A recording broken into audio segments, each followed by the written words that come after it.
गांव में भी आ जाते हो, तो इस तरह से मैं आवाज आपको अलग अलग जगहों पे देता रहूंगा। तो अब आपके बीच में मैं नहीं आना चाहता। मुख्यमंत्री महोदय, भारत माता की जय।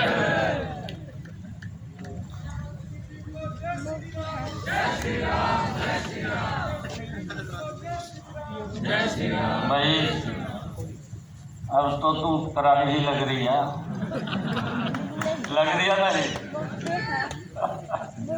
कल तो दिक्कत हो रही थी भी पता नहीं कार्यक्रम ठीक होगा नहीं होगा। परम पिता परमात्मा ने, कल इंद्र देवता ने जो बरसात की है उसका भी हमें लाभ मिला है। एक जोरदार जयकारे के साथ भारत माता की, भारत माता की, महाराजा सूरजमल के, महाराजा सूरजमल बहुत ही सम्मान के योग्य हरियाणा सरकार में मेरे सहयोगी मंत्री महिपाल डांडा जी, भारतीय जनता पार्टी के बहुत ही वरिष्ठ नेता, लगातार जो प्रदेश के भारतीय जनता पार्टी के अध्यक्ष भी रहे हैं, और उनके साथ मुझे भी चाहे किसान मोर्चा है, युवा मोर्चा है या पार्टी में, इनके साथ रह करके काम करने का अवसर मिला है। राज्यसभा के हमारे माननीय सांसद सुभाष बराड़ा जी आज के कार्यक्रम के आयोजक, और मेरे लिए बड़े गर्व की बात है कि आज ऐसे महान व्यक्तित्व जिनका इतिहास हमारे सामने खुली किताब है, आज उस महान व्यक्तित्व की मूर्ति का अनावरण करने का मुझे गौरव प्राप्त हुआ है। और इसकी व्यवस्था आप सबके साथ मिलकर के हमारे जाट समाज के राष्ट्रीय अध्यक्ष और कार्यक्रम के आयोजक राजेंद्र कड़वासरा जी, उनको मैं बहुत बहुत बधाई देना चाहता हूँ। मुझे बताया भी गया है और मन से भी चर्चा कर रहे थे कि यहाँ पर जो भी कार्यक्रम चलते हैं, गांव अपनी इच्छा के अनुसार उसको आगे बढ़ाता है। मैं पूरे गांव को प्रणाम करता हूँ, आप सबका दिल से धन्यवाद करता हूँ। स्वयं अपनी प्रेरणा से गांव ऐसे विषयों को आगे बढ़ाता है, किसी की तरफ नहीं देखता, न कहीं से हेल्प की आवश्यकता लेते हैं, अपने ही कोष से ऐसे इतिहास को आगे बढ़ाने का काम कर रहे हैं। मैं पूरे गांव का दिल से बहुत बहुत धन्यवाद करता हूं। हमारे बीच में हमारे इस क्षेत्र के बहुत ही लोकप्रिय विधायक गोकुल सेतिया जी, हमारे नरेंद्र चौधरी जी, जिला के हमारे माननीय अध्यक्ष शिषपाल कांबोज जी, इस क्षेत्र से आप सबके आशीर्वाद से तो सांसद रही है। सुनीता दुग्गल जी, हमारे जिला के प्रभारी हरियाणा सरकार के चेयरमैन वेद फुल्ला जी, जगदीश चोपड़ा जी, हमारे वरिष्ठ नेता भारतीय जनता पार्टी, ग्राम के हमारे बहुत ही लोकप्रिय सरपंच कैलाश राठी जी, सुरेश सरेलिया जी, और भारतीय जनता पार्टी के वरिष्ठ नेता रोहतास जांगड़ा जी, हनुमान गौदारा जी, डॉक्टर लालचंद शर्मा जी, रवि कुमार रंजन जी, जो बहुत अच्छे से मंच का संचालन कर रहे हैं। मंच पर विराजमान हमारे नरेंद्र चौधरी जी, जो महाराजा सूरजमल की 18वीं संतान, उनके प्रपोतर हमारे बीच में आज इस अवसर के ऊपर उपस्थित है। मैं आज वो यहाँ फूलेका गांव के अंदर पधारे हैं। मैं इनका भी बहुत बहुत धन्यवाद और इनका स्वागत करता हूं।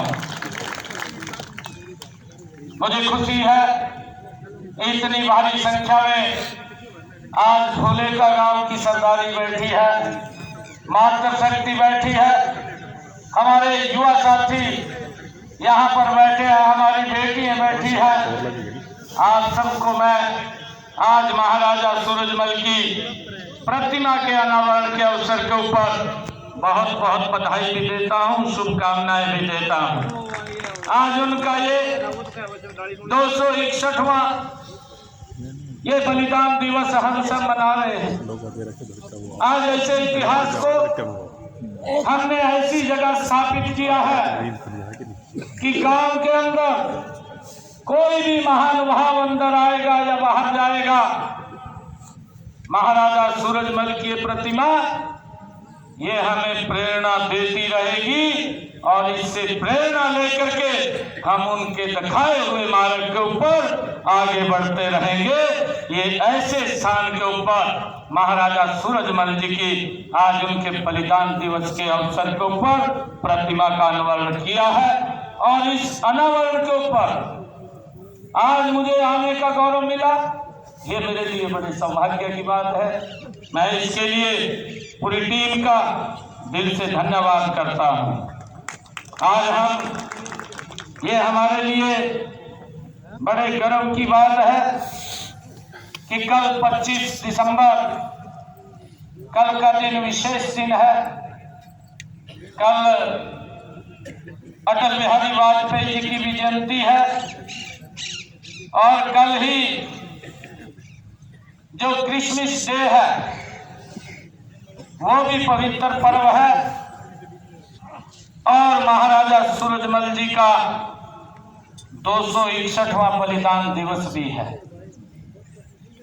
कल बड़ा ये महत्वपूर्ण दिन है और इस अवसर के ऊपर हमें संकल्प लेना चाहिए।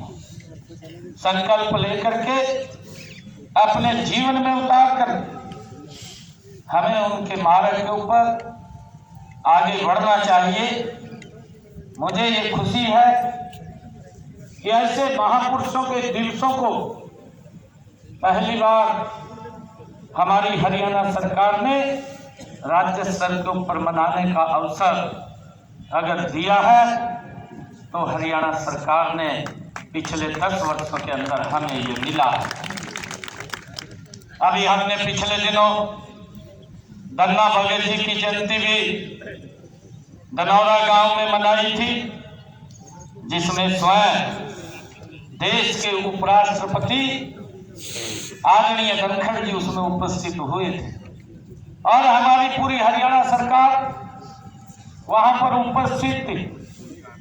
महापुरुषों के दिवसों को मनाना, उस इतिहास को आने वाली पीढ़ियों के बीच में लेकर के जाना, ये भी एक हम सब के लिए बड़ा ही गौरवशाली ये दिन है कि हम देखते हैं कि जो ऐसे महापुरुष हैं उनके इतिहास को हम लोगों के बीच में, आने वाली पीढ़ियों के बीच में लेकर के जाएं। हम देखते हैं कि जो हमारे महापुरुष हैं उन महापुरुषों ने जो तपस्या, जो संघर्ष किया है और तपस्या और संघर्ष करके हमें एक स्वच्छ वातावरण दिया है। हम देखते हैं महाराजा सूरजमल जी का जो जीवन है उनसे हमें प्रेरणा मिलती है। प्रेरणा ये मिलती है कि हम उस रास्ते के ऊपर दोबारा न चले जाएं जिस रास्ते को सरल करने का काम महाराजा सूरजमल जी ने अपना बलिदान दे करके हम सब के लिए तैयार किया है। हमें उससे प्रेरणा लेकर आगे बढ़ना चाहिए। मैं आज इस जो प्रतिमा का अनावरण हुआ है, इस नेक कार्य के लिए मैं आप सबका बहुत बहुत धन्यवाद करता हूँ कि इससे हमें लगातार प्रेरणा मिलती रहेगी। महाराजा सूरजमल जी शौर्य और भारतीय संस्कृति के वो प्रतीक रहे हैं। जैसा अभी बताया गया है कि उनका जन्म 13 फरवरी 1707 में ऐसे समय में हुआ था जब बाहरी शक्तियां हमारी संस्कृति को नष्ट करने पर तुली हुई थी। उनका जन्म उस समय हुआ था। उनके जन्म से 20 दिन के बाद ही औरंगजेब की मृत्यु हो गई थी और इसके बाद मुगल साम्राज्य हम देखते हैं लगातार कमजोर होता चला गया। ऐसे समय के अंदर महाराजा सूरजमल को स्वतंत्र हिंदू राज्य बनाने के लिए भी जाना जाता है। उत्तर भारत में मुगलों को मुंह तोड़ जवाब देने वाले राजाओं में से महाराजा सूरजमल का नाम बड़े गर्व और गौरव के साथ लिया जाता है। साथियों, उस समय के भरतपुर पर विचार करो। उस समय के हालात में रियासत को संभालना कोई आसान नहीं था, लेकिन महाराजा सूरजमल जी ने 14 वर्ष की छोटी आयु में भरतपुर रियासत का राजकाज संभाला और फिर अनेक युद्ध जीत करके उसका विस्तार करने का काम महाराजा सूरजमल जी ने किया है। उन्होंने अपनी दूरदर्शिता, साहस और वीरता के बल पर भरतपुर राज्य का विस्तार बहुत दूर तक किया। वह पूर्व में गंगा तक, दक्षिण में चंबल तक, पश्चिम में आगरा तक और उत्तर में दिल्ली तक उनका साम्राज्य ये फैला हुआ था। युद्ध की अपेक्षा कूटनीति का सहारा लेकर के उन्होंने प्रजा को शांति और सुरक्षा प्रदान की। अपनी और तनी अब्दाली की तोपों का उन्होंने अपनी कुशल रणनीति से उनका रुख उल्टा कर दिया। ऐसे महान व्यक्तित्व महाराजा सूरजमल थे। इतिहासकारों ने लिखा है कि महाराजा सूरजमल जी में महाराजा रणजीत सिंह जी और छत्रपति शिवाजी जैसे सैन्य संचालन और नेतृत्व के गुण उनमें विद्वान थे। हरियाणा से उनका गहरा नाता था। उनका विवाह होडल के समृद्ध जाट परिवार के चौधरी कांशीराम की सपुत्री किशोरी से हुआ था। महारानी किशोरी महाराजा सूरजमल की तरह ही साहसी और वीरांगना थी। इस समाज ने सदा ही अन्याय के विरुद्ध संघर्ष किया। राष्ट्र के मान सम्मान और स्वाभिमान की रक्षा के लिए बड़ी से बड़ी कुर्बानियां वो दी है। जाटों का आज तक का इतिहास इनकी वीरता, साहस, उद्यमशीलता, राष्ट्रीय चरित्र तथा देश प्रेम का प्रतीक रहा है। भारतीय सशस्त्र सेनाओं में जाट रेजिमेंट का एक गौरवपूर्ण स्थान है। भारत की आजादी के बाद राष्ट्र की आन बान और शान की रक्षा के लिए कुर्बानी देने वाले इस समाज के अग्रणी रहे हैं। इस समाज ने इस देश को कर्मठ किसान और देशभक्त बहादुर जवान दिए हैं। ये हमें इस बात का गर्व है। उन्हीं का ही अनुकरण करते हुए हमारी सरकार ने भी अनेक कारगर नीतियां लागू की हैं। मुझे खुशी है कि हमने हरियाणा के अंदर ये महाराजा सूरजमल जी उन्हीं का ही प्रताप है।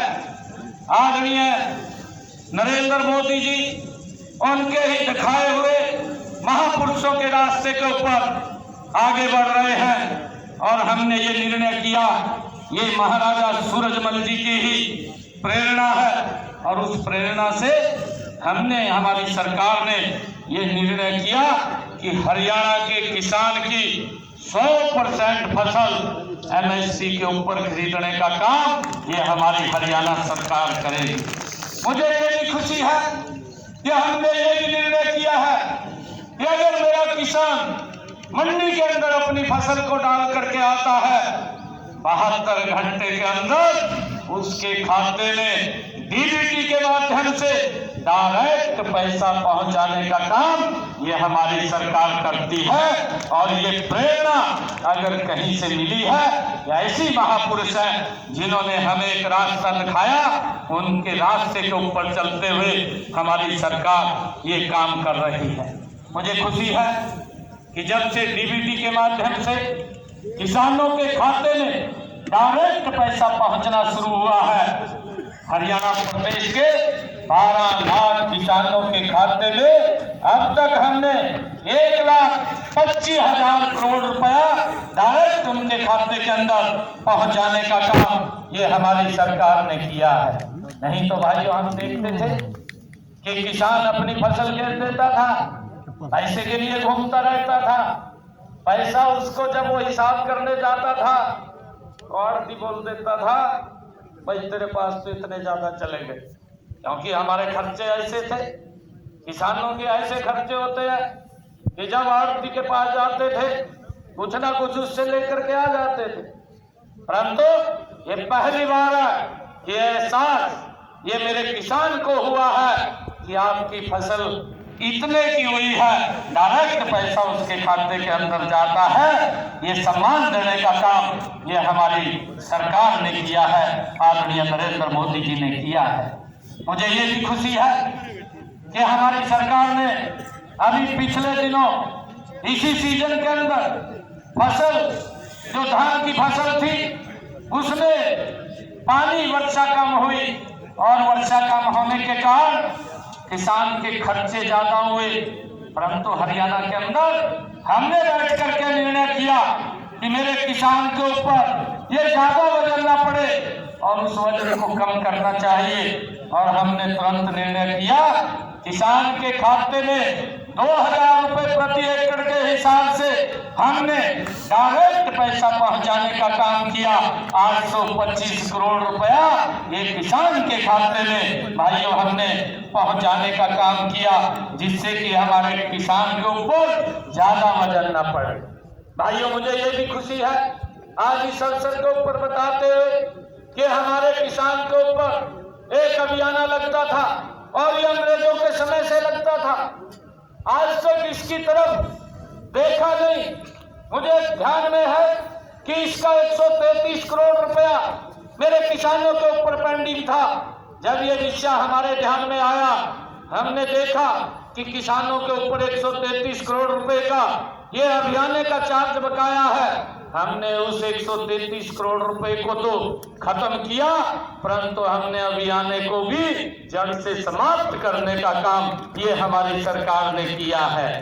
भाइयों मुझे ये भी खुशी है आज इस अवसर के ऊपर आप लोगों को बताते हुए कि हमने हमारा जो किसान है, जो पट्टेदार किसान था, लंबे समय से खेती कर रहा था, परंतु उसके नाम जमीन नहीं थी, उसके ऊपर एक तलवार लटकती रहती थी कि मैंने इसको समतल किया है, मैंने इसको उर्वरक बनाया है और इससे मैं फसल ले रहा हूं, पता नहीं कब मेरे से छूट जाएगी। हमने हरियाणा विधानसभा के अंदर पहले तो हम कैबिनेट के अंदर इस विषय को लेकर के आए, कैबिनेट के अंदर हमने चर्चा करके पास किया और कैबिनेट के बाद हमने विधानसभा में लेकर के गए और हमने कानून बना दिया, एक्ट बना दिया कि जो पट्टेदार हमारा किसान है, जिसके पास ये जमीन है, कलेक्टर रेट लेकर के वो जमीन उसके नाम कर दी जाए और इस लिटिगेशन को भी समाप्त कर दिया जाए, जिससे उनके ऊपर एक भय था। हमने ये भी काम किया कि जो 20 साल से श्यामलाल भूमि के ऊपर जो लोग बैठे थे उनको भी हमने उन पट्टेदारों को ये मालिकाना हक देने का निर्णय ये हमारी सरकार ने किया है। हमने ये भी निर्णय किया है कि कई गांव के अंदर व्यक्ति अपना मकान पंचायत भूमि के अंदर, क्योंकि बड़े पुराने वर्षों से वो बना लेते थे, उनको पता नहीं चलता था गांव के अंदर जमीन पड़ी है, मकान बना लिया, और मकान बना लिया तो कोई ना कोई शिकायत कर देता था, कोर्ट में चला जाता था, कोर्ट आदेश देता था कि मकान को गिराया जाए।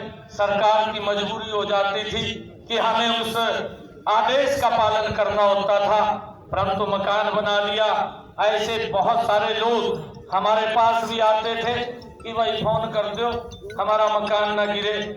हम उसको पहले तो कैबिनेट में लेकर के आए, फिर विधानसभा में लेकर के गए, उसके ऊपर भी हमने कानून बनाने का काम किया कि गांव के अंदर अगर किसी व्यक्ति का मकान पंचायती भूमि के ऊपर बना है और वो 20 साल से ज्यादा उसको हो गए हैं, उसको भी कलेक्टर रेट लेकर के उसके नाम कर दिया जाएगा। इस समस्या का भी समाधान करने का काम ये हमारी सरकार ने किया है। मुझे खुशी है आप लोगों को बताते हुए कि हमने जो युवाओं को रोजगार देने की बात कही, अभी पिछले दिनों हरियाणा के अंदर ये ऐतिहासिक फैसला हमारी सरकार ने लिया है। आज से कितना बड़ा, एक समय के अंदर 24,000 युवाओं को बिना पर्ची बिना खर्ची के हरियाणा सरकार के अंदर गरीब परिवार का बेटा भी कहीं जाने की आवश्यकता नहीं है, घर बैठे ही ज्वाइनिंग लेटर पहुंचाने का काम ये हमारी हरियाणा सरकार ने किया है। ऐसे 24,000 युवाओं को हमने हरियाणा सरकार के अंदर नौकरी देने का काम किया। 1,71,000 युवाओं को हमने पिछले समय के अंदर बिना पर्ची बिना खर्ची के हरियाणा सरकार में नौकरी देने का काम किया है। मुझे खुशी है इस प्रक्रिया को आगे बढ़ाते हुए आने वाले समय के अंदर भी हमारी सरकार 2 लाख और युवाओं को बिना पर्ची बिना खर्ची के हरियाणा सरकार के अंदर नौकरी देने का काम करेगी। और ये प्रेरणा अगर मिलती है ऐसे महापुरुष ये सूरजमल जी जैसे, महाराजा सूरजमल जी जैसे महान व्यक्तियों से ये प्रेरणा मिलती है और हम उसको आगे बढ़ाने का काम कर रहे हैं।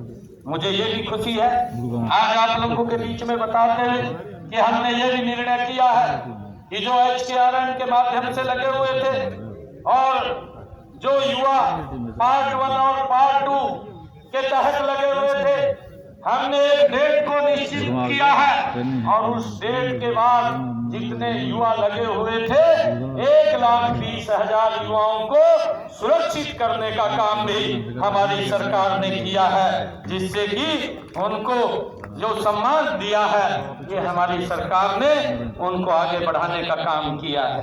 मुझे ये भी खुशी है कि बच्चों की पढ़ाई के लिए कोई समस्या आगे ना आए, हमारी सरकार ने निर्णय किया है और ये निर्णय भी उन्हीं महापुरुषों से प्रेरणा लेकर के हम उसको आगे बढ़ाने का काम करते हैं। हमने अपने बच्चों की पढ़ाई, जो गरीब परिवार है ऐसे परिवारों के बच्चों की पढ़ाई के लिए 12वीं तक जो फीस का खर्चा है हरियाणा सरकार देती है। और हमने ये भी निर्णय किया है कि जो हमारी बेटियां हैं जिन परिवारों की इनकम 1,80,000 रुपए से कम है, ऐसी बेटियों की ग्रेजुएट पोस्ट ग्रेजुएट तक भी मुफ्त में शिक्षा देने का काम ये हरियाणा सरकार कर रही है, ताकि बेटियों को, बच्चों को, उनको माँ बाप को कोई चिंता करने की आवश्यकता नहीं है।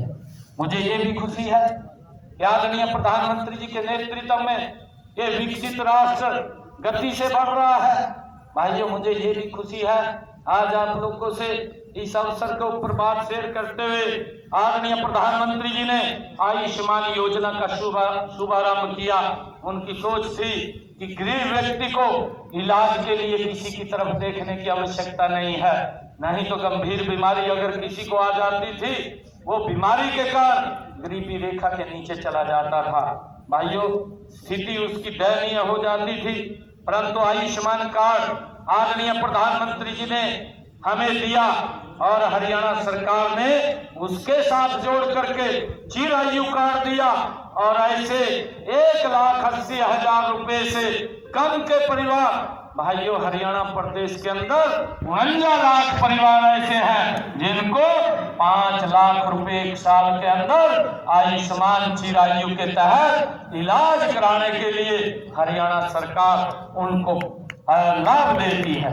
मुझे खुशी है बताते हुए कि इस योजना के तहत 16 लाख लोगों को जिन्होंने अपना इलाज हॉस्पिटल में कराया, ऐसे लोगों के लिए 2139 करोड़ रुपए की राशि उनको देने का काम इलाज के लिए ये हमारी सरकार ने किया है। भाइयों मुझे खुशी है कि हमने इसको और आगे बढ़ाया है। अपने संकल्प पत्र में हमने कहा है हरियाणा के अंदर आने वाले समय के अंदर हम इस संकल्प पत्र को भी धीरे धीरे पूरा करने का काम करेंगे। हमने कहा है कि आने वाले समय के अंदर हरियाणा में ये 5 लाख से राशि बढ़ा करके इसको 10 लाख रुपए कर दिया जाएगा और जल्दी ही इसके ऊपर हमारे संकल्प पत्र के अंदर काम चल रहा है। मुझे ये भी खुशी है कि हमने आदरणीय प्रधानमंत्री जी ने एक बात कही थी, जो 70 साल के ऊपर के बुजुर्ग हैं, कोई भी बुजुर्ग है भाइयों, अगर उसको कोई दिक्कत बीमारी आ जाती है उसके इलाज की चिंता परिवार को नहीं, उसके इलाज की चिंता नरेंद्र मोदी और हरियाणा सरकार को है। 5 लाख रुपए का अलग से आयुष्मान कार्ड उनको देने का काम ये हमारी सरकार ने किया है। भाइयों हमने अभी विधानसभा के चुनाव में एक बात कही थी कि हमारी सरकार जब सरकार बनने के बाद हरियाणा के सरकारी हॉस्पिटल के अंदर जो डायलिसिस से ग्रसित लोग हैं, जिनको किडनी का बीमारी होती है, डायलिसिस कराना पड़ता है, महीने में 4 बार कराते, कोई 5 बार कराता है, 25-30 हजार रुपए का हर महीने खर्चा आता था। और कई लोग तो हमारे पास आते थे, मैं सांसद था कुरुक्षेत्र से, वो बोलते थे आकर के सांसद जी आप सीएमओ को फोन कर दें, मेरा डायलिसिस फ्री हो जाएगा। हम फोन कर देते थे, परंतु हमने सोचा बहुत सारे ऐसे लोग हैं जो हमारे तक भी नहीं आ पाते, उनके ऊपर बड़ी हर महीने ये दिक्कत आती है। हमने अपने संकल्प पत्र में कहा कि हम 8 तारीख के बाद जो डायलिसिस के जो पेशेंट है, जो किडनी के पेशेंट हैं, ऐसे पेशेंट अगर डायलिसिस कराने हरियाणा के सरकारी हॉस्पिटल या मेडिकल कॉलेज में जाएंगे, उनका कोई पैसा नहीं लगेगा, उसको हमने फ्री करने का काम किया है। आज हरियाणा के सभी सरकारी हॉस्पिटल में और मेडिकल कॉलेज के अंदर भाइयों ये डायलिसिस फ्री हो रहा है। ये हमने निर्णय किया है और ये प्रेरणा हमें महाराजा सूरजमल जी जैसे महान व्यक्तित्वों से मिलती है और उनके ही दिखाए हुए रास्ते के ऊपर हम मजबूती से आगे बढ़ रहे हैं। उसको आगे बढ़ाने का काम ये हमारी सरकार कर रही है। हमने ये भी निर्णय किया, हमने पिछले दिनों निर्णय किया, जिन परिवारों की आय 1,80,000 रुपए से कम है, ऐसे परिवार हरियाणा प्रदेश के अंदर ये 49 लाख परिवार, ऐसे परिवारों को हमारी सरकार हरियाणा के अंदर 500 रुपए का गैस का सिलेंडर उपलब्ध कराने का काम ये हमारी सरकार कर रही है। भाइयों मुझे ये भी खुशी है कि हमने बहनों को, महिलाओं को ड्रोन दीदी उनको स्किल करके हमने एक टारगेट हरियाणा के अंदर रखा।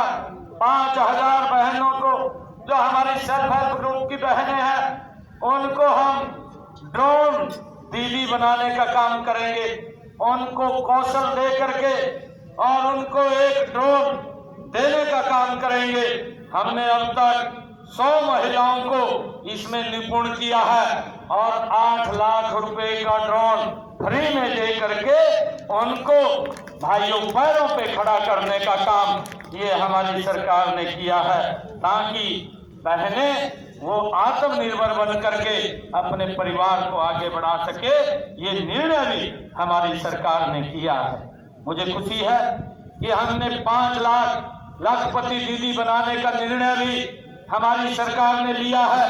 अब तक 1.5 लाख से ज्यादा बहनों को लखपति दीदी बनाने का काम भी ये हमारी सरकार ने किया है। मुझे खुशी है आप लोगों के बीच में बताते हुए हमने पीछे कहा था कि जो 100 गज के प्लाट जिन परिवारों के पास से न कागज था न कब्जा था, हमने उनको कागज और कब्जा देने का काम किया।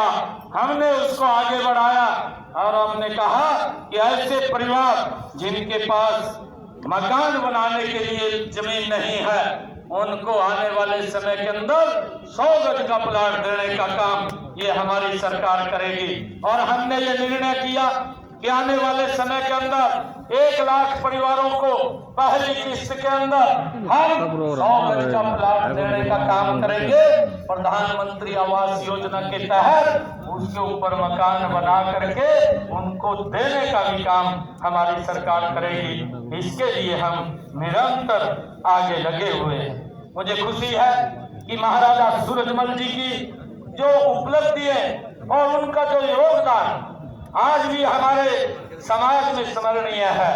मुझे खुशी है कि उनका जीवन हमें साहस, संघर्ष और निष्ठा से जीने की प्रेरणा वो देता है। ऐसे महान देशभक्तों और महापुरुषों के जीवन से हमें प्रेरणा लेने के लिए उनकी प्रतिमाओं की स्थापना करना और उनके नाम पर संस्थाओं को खोलना बहुत जरूरी है। मुझे खुशी है कि हरियाणा में महापुरुषों के आदर्शों और सिद्धांतों को जीवंत बनाए रखने की समृद्ध परंपरा है। उसी परंपरा में आज महाराजा सूरजमल जी की इस प्रतिमा का अनावरण किया गया है। इसके लिए मैं आप सबको बहुत बहुत बधाई देता हूं।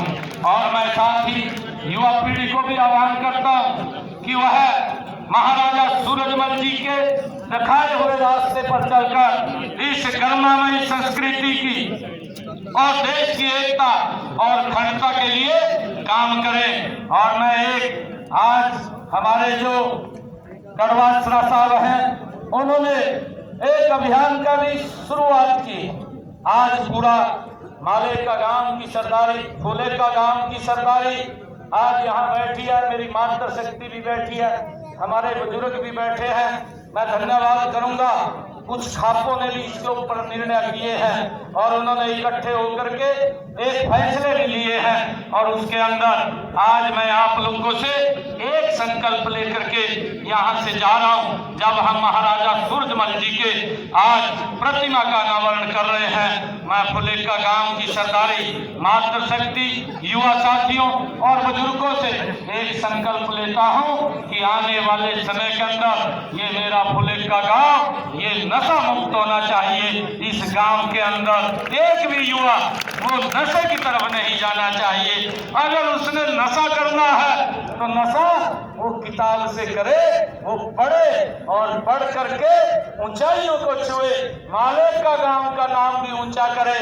भाइयों, उससे हम नशा करें परंतु नशे से दूर रहें। अपना जो एक अभियान यहाँ पर चला है कि बेटा बचाओ अभियान, बेटे बचाओ अभियान के तहत हम सब मिलकर के ये संकल्प लेकर के यहाँ से जाएंगे।